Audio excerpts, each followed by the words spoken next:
Hello, thank you for joining me. We're going to talk about Thompson et al. 2019, Chapter 7, Strategies for Competing in International Markets. So this chapter focuses on strategic options for expanding beyond domestic boundaries and competing in markets of either a few or a great many countries. We have 6 learning objectives for this chapter. They include the primary reasons companies choose to compete in international markets, how and why differing market conditions across countries influence an organisation's strategic choices in international markets, the differences among the 5 primary modes of entry into foreign markets, the 3 main strategic approaches for competing internationally, how companies can use international operations to improve overall competitiveness, and the unique characteristics of competing in developing country markets. So in the process of exploring these options, we introduce concepts such as Porter's Diamond of National Competitive Advantage model, and we discuss the specific market circumstances that support the adoption of multi-domestic, transnational, and global strategies. In this chapter, we also address cross-country differences in cultural, demographic, and market conditions, strategy options for entering the foreign markets, and the importance of locating value chain operations in the most advantageous countries. And we're also addressing the special circumstances of competing in developing markets, such as those in China, India, Brazil, Russia, and Eastern Europe. So why do companies decide to enter foreign markets? Well, an organisation may opt to expand outside of its domestic market for 5 major reasons: to gain access to new customers, to achieve lower costs through economies of scale, experience, and increased purchasing power, to gain access to low-cost inputs of production, maybe to further exploit core competencies, and to gain access to resources and capabilities located in foreign markets. Crafting a strategy to compete in one or more countries of the world is inherently more complex for 5 reasons as presented on this slide. Differing market conditions across countries influence an organisation's strategic choices in international markets. So why do organisations seek to compete across national borders? Well, we have 5 reasons. Different countries with different home country advantages are evident in different industries. Location-based value chain advantages can be obtained in certain countries. Differences across countries in government policies, tax rates, and economic conditions may be attractive. But we have to recognise that currency exchange rate risks may be present, and we have to take into account differences in buyer tastes and preferences for products and services. So for these 5 reasons, an organisation may seek to compete across national borders. Now here we've got a graphic of Porter's Diamond of National Advantage, National Competitive Advantage. And there's 4 main factors in this framework developed by Michael Porter. Where industries are more likely to develop competitive strength depends on these 4 factors. And they describe the nature of, well, collectively, they describe the nature of each country's business environment. And we recognise that these factors vary from country to country. Because strong industries are made up of strong firms, the strategies of organisations that seek to expand internationally are usually grounded in one or more of these factors. So this diamond framework is a tool to help you decide where to locate different value chain activities and where the most benefit can be derived. So in order to identify the home country advantage, we look at demand conditions, we look at firm strategy, structure and competition, we look at factor conditions such as availability and pricing of input components, and we look at support industries, so proximity and location of suppliers, end users, as well as complementary industries. So the diamond framework is useful to predict from which countries foreign entrants are most likely to come. And it also helps us decide which foreign markets to enter first and to choose the best country location for different value chain activities. Increasingly, organisations are choosing to locate different value chain activities in various parts of the world. And they do this so as to be able to take advantage of location-based advantages. We have to recognise that these advantages probably vary from country to country. And that's because differences in wage rates, worker productivity, energy costs, for example, they create sizable variations in manufacturing costs from country to country. So opportunities for location-based advantages include lower wage rates, higher worker productivity, lower energy costs, fewer environmental regulations, maybe unfortunately, lower tax rates, lower inflation rates, proximity to suppliers and technologically related industries, proximities to customers, lower distribution costs, and available or unique natural resources.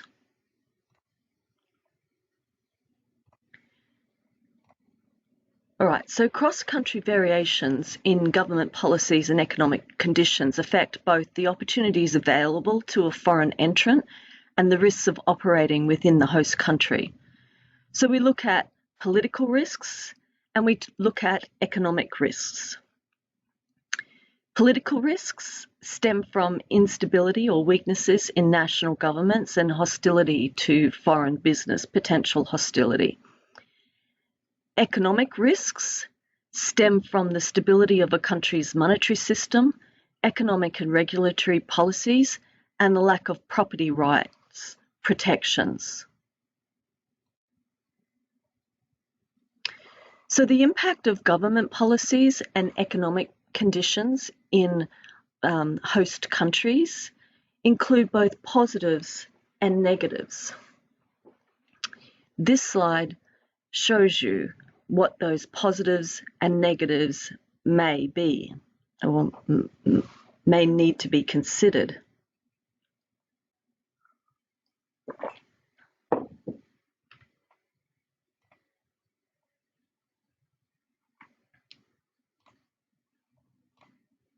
Fluctuating exchange rates pose significant economic risks to a firm's competitiveness in foreign markets. Domestic organisations facing competitive pressure from lower cost imports benefit when their government's currency grows weaker in relation to the currencies of the countries where the lower cost imports are being made. But exporters are actually disadvantaged when the currency of the country where goods are being manufactured grows stronger relative to the country of the import, relative to the currency of the importing country.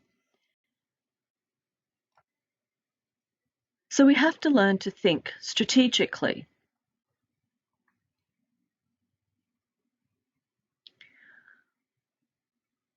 The euro for example, was created because a single currency offers many advantages and benefits over the previous situation where member states had their own currencies. Not only fluctuation risks and exchange costs eliminated, not only are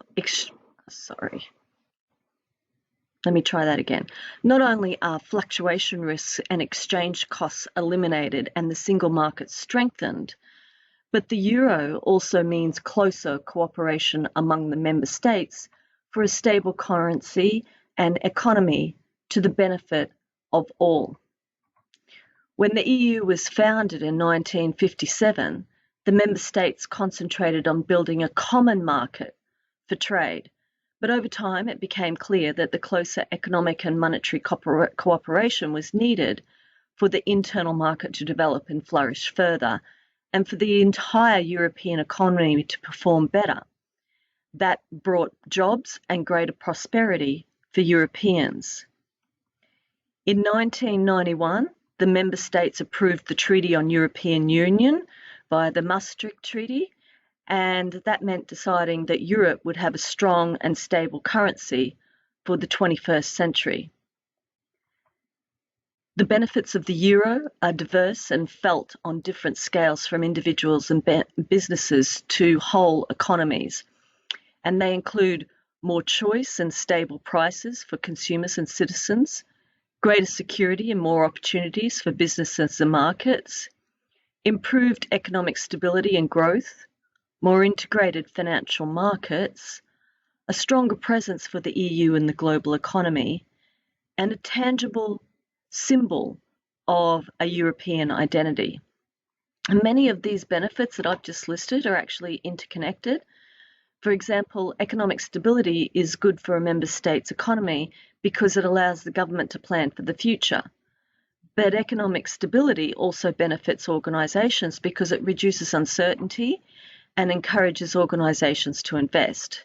So in turn, benefits who see more employment and better quality jobs. So it's the citizens that benefit. Now, how will exiting the EU affect the United Kingdom's ability to compete in world markets? Well, I've given you a hyperlink here to a PricewaterhouseCoopers report addressing the impact of Brexit on global trade.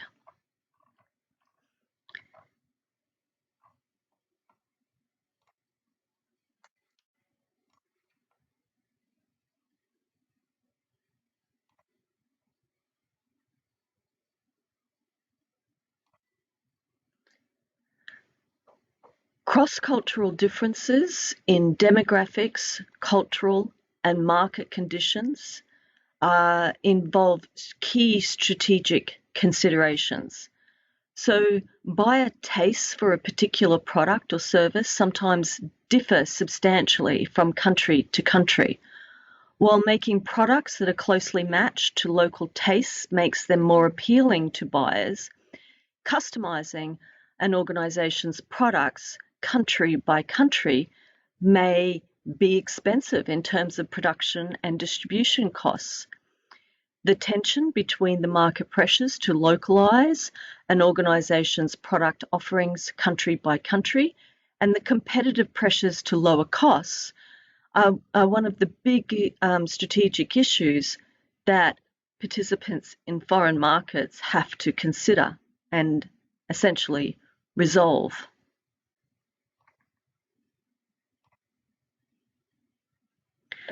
Considering primary modes of entry into foreign markets, once an organisation decides to expand beyond domestic borders, it must consider the question of how to enter. And there's 5 primary modes of entry as listed on this slide. The modes vary considerably regarding the level of investment required and the associated risks, but higher levels of investment and risk generally provide the firm with the benefits of greater ownership and control. So the primary modes of entry into foreign markets include exporting, maintaining a home country production base and then exporting the goods to foreign markets. Then there's licensing, where organisations license foreign firms to produce and distribute the firm's products in that foreign market. Then there's franchising. So you can use a franchising strategy to enter a foreign market. You might also consider establishing a subsidiary in a foreign market via an acquisition or an internal alliance or partnership. Relying on strategic partnerships might take the form of a joint venture with a foreign organisation. So let's look at each of these in turn now. There's advantages and disadvantages for each. Regarding export strategies, using domestic plants as a production base for exporting goods to foreign markets is an excellent initial strategy for pursuing international sales. It's a conservative strategy to test the international waters, and unless an exporter can keep its production and shipping costs competitive with rivals' costs, secure adequate local distribution and marketing support of its products, and effectively hedge against unfavourable changes in currency exchange rates, the success of an export strategy may well be limited. With regards to licensing and franchising, using a licensing strategy as a mode of entry makes sense when a firm with valuable technical knowledge, an appealing brand, or maybe a uniquely patented product has neither the internal organisational capability nor the resources to enter foreign markets. So while licensing works well for manufacturers and the owners of proprietary technology, franchising is actually often better suited to the international expansion efforts of service and retailing enterprises. All right, so what about subsidiary strategies? Subsidiary strategies.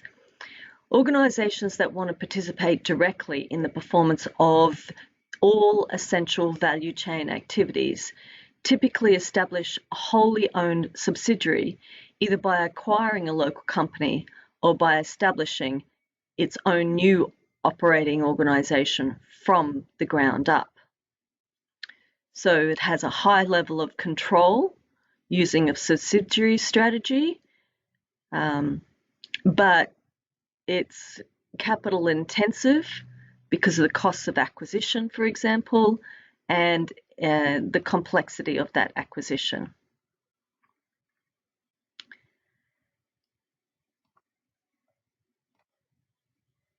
So when we're looking at a subsidiary strategy, we can choose to use a greenfield strategy to develop that foreign subsidiary.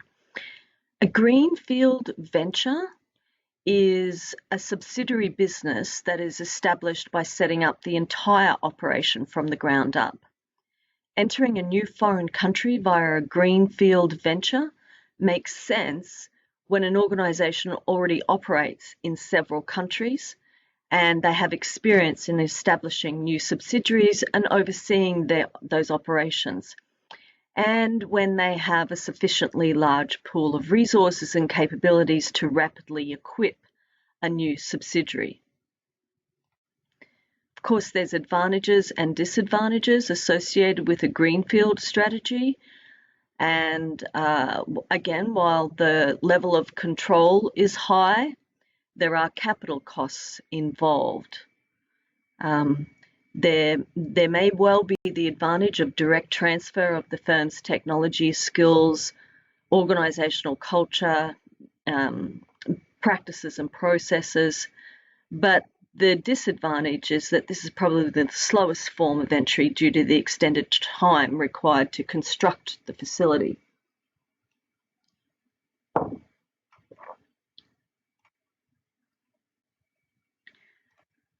All right, what about benefits of strategic alliances and joint ventures? Well, collaborative strategies involving alliances or joint ventures with foreign partners are popular when organisations are seeking to edge their way into the markets of foreign countries. Cross-border alliances enable a growth mindset to widen the organisation's geographic coverage and strengthen its competitiveness in foreign markets. At the same time, a joint venture strategy offers flexibility and allows a firm to retain some degree of control and autonomy in the operation. But there's risks involved with a joint venture. Alliances and joint ventures with foreign partners definitely have some pitfalls. One of the lessons about cross-border partnerships is that they are more effective in helping a company establish a beachhead of new opportunities in world markets than they are in enabling an organisation to achieve and sustain global market leadership.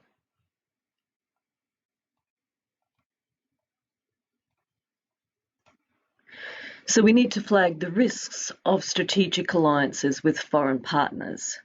These risks include outdated knowledge and expertise of the local partners, of course, cultural and language barriers. Then there's the costs related to establishing the working arrangement, conflicting objectives and strategies or deep differences of opinion about the joint control and what the details and the terms of that agreement are.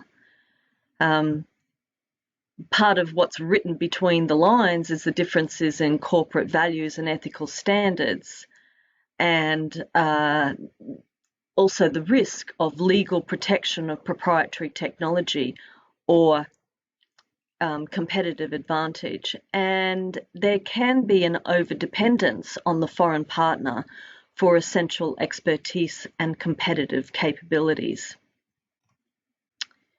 So here we have international strategy pitched as three main approaches.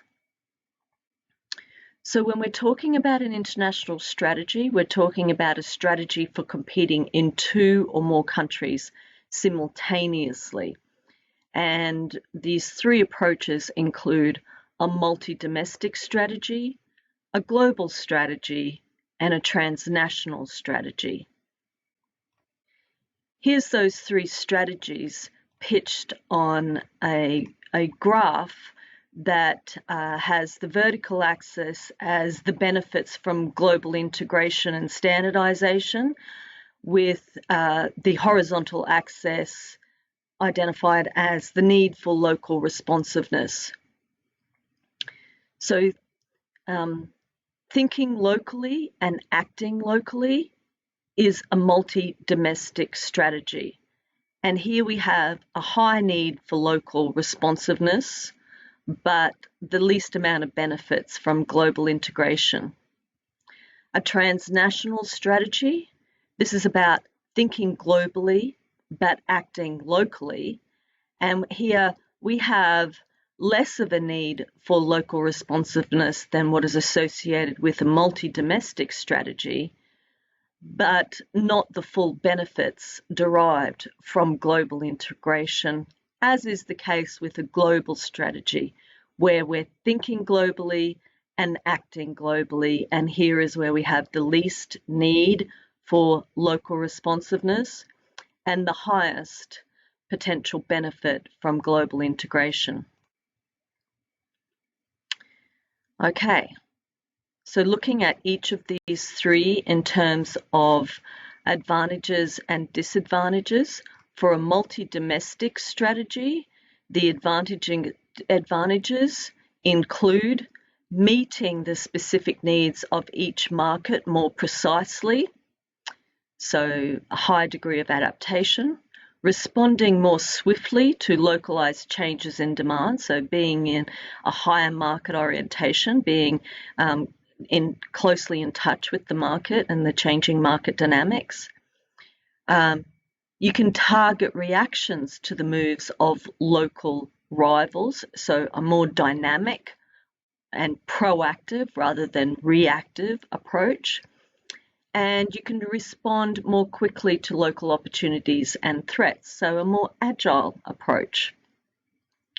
But when you're thinking locally and acting locally, the disadvantages include a hindrance of resource and capability sharing or cross-market transfers, higher production and distribution costs, and it's not conducive to a worldwide competitive advantage. May well be locally, but not globally. When we're considering a global strategy, we're thinking about, strategically, we're thinking globally, but we're acting globally. So the advantages of a global strategy include lower costs due to scale and scope economies, greater efficiencies due to the ability to transfer best practices across markets, maybe increased innovation from knowledge sharing and capability transfer, and the benefit of a global brand and a global reputation. The disadvantage of a global strategy is that we are not as adept at addressing local needs. We are less responsive to changes at the local market level, and it may involve higher transportation costs and tariffs, as well as higher coordination and integration costs. Now, the transnational strategy is when we're thinking globally, but we're acting locally. And this offers the benefits of both a local responsiveness and global integration. It enables the transfer and sharing of resources and capabilities across borders, and it provides the benefit of flexible coordination. But the downside is that it's more complex and it's actually harder to implement. It may well involve conflicting goals, which may be difficult to reconcile and require some compromise. And a transnational strategy may actually be more costly and time-consuming in terms of implementation.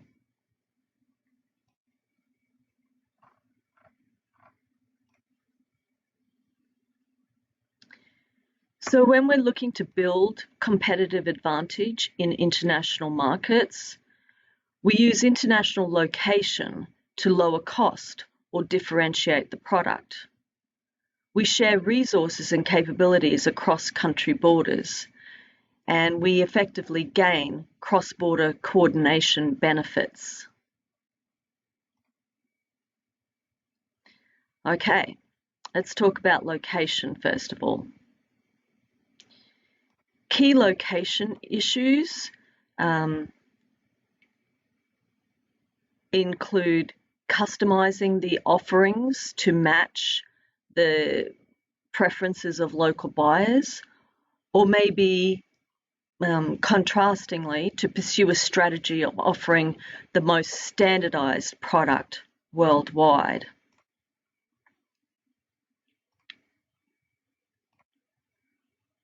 The decision when to concentrate activities in a few locations include considering the costs of manufacturing or other activities that may be significantly lower in some geographic locations than in others. There may well be significant scale economies in production or distribution when we're talking about a few locations. Maybe there's sizable learning and experience benefits associated with performing an activity in a single location. And certain locations may have superior resources that allow better coordination of related activities, or maybe offer valuable advantages. As opposed to a few locations, when do you decide to put your organisational activities across many locations? Well, according to Thompson et al., when buyer-related activities can be conducted at a distance, when there are higher transportation costs, maybe diseconomies of large scale, or maybe when trade barriers make a central location too expensive. Dispersing activities reduces exchange rate risks. Dispersion also helps prevent supply interruptions, and dispersion helps adverse political developments. Dispersion also allows for location-based technology and production cost competitive advantage. And we see many organisations scrambling to disperse their value chain activities across many locations at the moment in the face of the coronavirus. Basically, they have to shift out of China, and so they're necessarily having to take on a dispersion approach. What about sharing and transferring resources and capabilities across borders to build competitive advantage? Well, that requires using powerful brand names to extend a differentiation-based competitive advantage beyond the home market. And it also requires coordinated activities for sharing and transferring resources and production capabilities across different countries to develop market-dominating depth in key competencies. All right, let's talk about cross-border strategic moves. Firms can choose to either take an offensive or a defensive approach for conducting their strategic operations in international markets. So, offensive strategic options are based on international competitors' strong or protected market position in more than one country. Cross-market subsidization is when supporting competitive offensives in one market with resources and profits diverted from operations in another market, and this is a powerful competitive weapon. And then there's defensive strategic moves involving multiple markets. Now, dumping is actually illegal. It's not a fair trade practice. The World Trade Organization actively polices dumping to discourage practices, but it does happen, and it involves selling goods in foreign markets at prices that are either below normal home market prices or below the full cost per unit. Not a good idea. Now, when we are undertaking an international strategy, of course, we have to defend against international rivals. Cross-border tactics involving multiple country markets can be used as a means of defending against the strategic moves of competitors with multiple profitable markets of their own. If an organisation finds itself under competitive attack by an international competitor in one country market, one way to respond is to conduct a counterattack against that same competitor in one of its key markets in a different country, preferably where that competitor is least protected and has the most to lose. When the same organisations compete against one another in multiple geographic markets, the threat of cross-border counterattacks may be enough to deter aggressive competitive moves and encourage mutual restraint among international competitors. Now, organisations racing for global leadership must consider competing in developing economies such as in developing markets like China, India, Brazil, Indonesia, Thailand, Poland, Mexico, and Russia. These are countries where business risks are considerable, but they also are places where the opportunities for growth are massive. And especially as these economies continue to develop and living standards climb towards levels in the industrialized world. So there are several options for tailoring an organizational strategy to fit the sometimes unusual or challenging circumstances presented by developing country markets. You have to be prepared to compete on price, low price. You have to prepare to modify the organisation's business model or strategy to accommodate the local circumstances. You have to try to change the local market to better match the way the firm does business elsewhere, and that's a serious challenge. But stay away from developing markets where it's impractical or uneconomical to modify the business model or maybe to accommodate the local circumstances. When an organisation is defending against global giants, we have to recognise that profitability in developing markets rarely comes quickly or easily, and new entrants must adapt their business models to local conditions and be patient in earning a profit. So you have to be able to afford to sustain. And when opportunity-seeking, resource-rich international organisations seek to enter developing country markets, studies of local organisations in developing markets have identified these 5 strategies that have proved themselves as worthy in defending against globally competitive organisations. So when we're defending against global giants, strategies for local companies in developing countries include developing a business model that exploits the shortcomings in the local distribution networks or the infrastructure. In other words, they know who to talk to. Utilize knowledge of local customer needs and preferences to create customized products or services.